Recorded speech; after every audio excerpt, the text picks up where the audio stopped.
பிரியமானவர்களே, எல்லாரும் இன்றைக்கு மாற வேண்டும், என் பாடுகள் மாற வேண்டும், துக்கங்கள் மாற வேண்டும், கடன் தொல்லைகள் மாற வேண்டும் என்று எல்லாம் இயங்குகிற இந்த சூழலில் நாம் ஒன்றை நினைத்து பார்க்க வேண்டியது.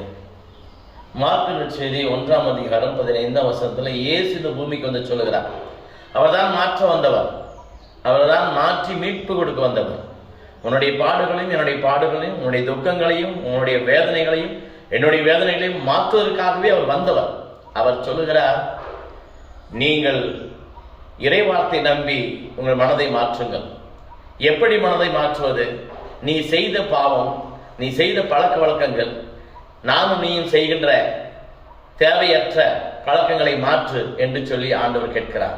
உன் மனதிற்கு எல்லா எண்ணங்களும் மாறட்டும், நல்ல எண்ணங்கள் மாறட்டும், பொறாமை, வைத்தறிச்சல், கோபம் எல்லாம் மாறட்டும்.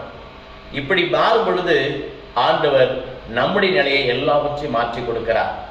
அதைத்தான் சக்கேயு வந்து சொன்னார், என்னுடைய எல்லாவற்றையும் மாற்றி விட்டேன் என்று சொல்லும் பொழுது அவர் சொன்னார், இன்று இந்த வீட்டுக்கு மீட்பு உண்டாயிற்று. நீயும் நானும் நம்முடைய எல்லாவற்றையும் பழையவதையெல்லாம், பழைய பாவெல்லாம் மாற்றுகிற பொழுது, இந்த பழக்கங்களை மாற்றுகிற பொழுது தெய்வம் தாமே மீட்பை நம் வீட்டில் வைத்து நம்மை நிறைவாய் ஆஸ்வதிப்பார். பழையதெல்லாம் மாறும், புதிய புதிய ஆசீர்வாதம் வீட்டுக்கு வரும். ஆமென்.